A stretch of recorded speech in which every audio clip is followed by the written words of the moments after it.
Welcome to camelbacktrading.org. This is the review of June 17th's price action.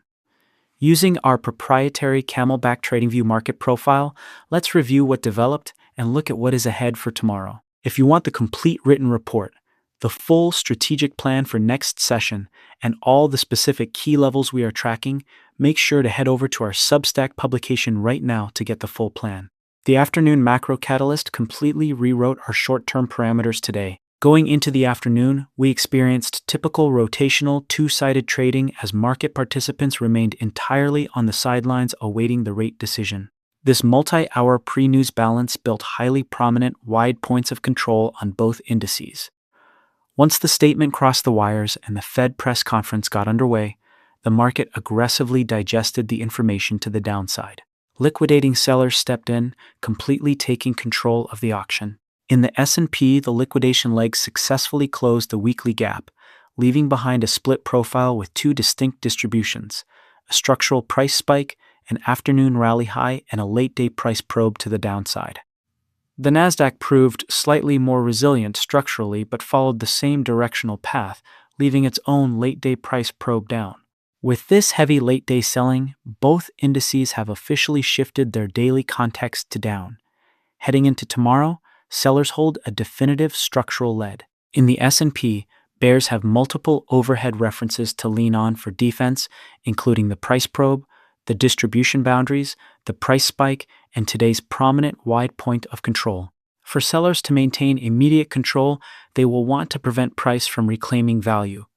As long as buyers cannot take out today's high of day, the bears remain in an excellent position. Reclaiming today's high is the key upside trigger that would compromise the bearish thesis and return the daily context back to a state of balance. S&P buyers face a massive uphill battle. They must fully traverse the lower distribution and fight through heavy overhead resistance. Because the value area high rests so close to the high of day, buyers have a tremendous amount of heavy lifting to do. Finding acceptance back above the wide point of control is their first major hurdle to prove that responsive buying is present. If we open within value tomorrow, sellers retain an immediate advantage below that wide node. If price trades inside value, lean with the bearish scorecards but exercise extreme caution on any counter-trend long setups unless order flow actively confirms a structural shift. The next major downside objective for the bears is a full rollover gap fill. In the Nasdaq, the profile ended within a single distribution, but the bears still carry a late-day price probe to lean on. Opening below the wide point of control gives sellers an immediate line of defense. Their main objective tomorrow will be to gain acceptance below the value area low to fuel a continuation leg, targeting the weekly gap fill and the deeper rollover gap fill. Just like the S&P, Nasdaq buyers have their work cut out for them. Reclaiming today's high is the only clean structural trigger that puts the daily time frame back to balance, and sellers are highly likely to mount a strong defense at these upper levels.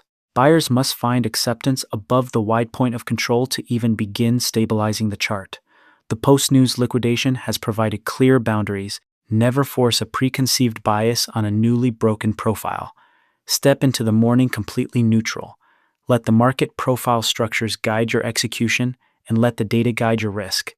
Remember, if you are going to buy an account with Tradeify, use code CB2724 and help us donate to St. Jude's Hospital 20% this time. Be safe and trade well.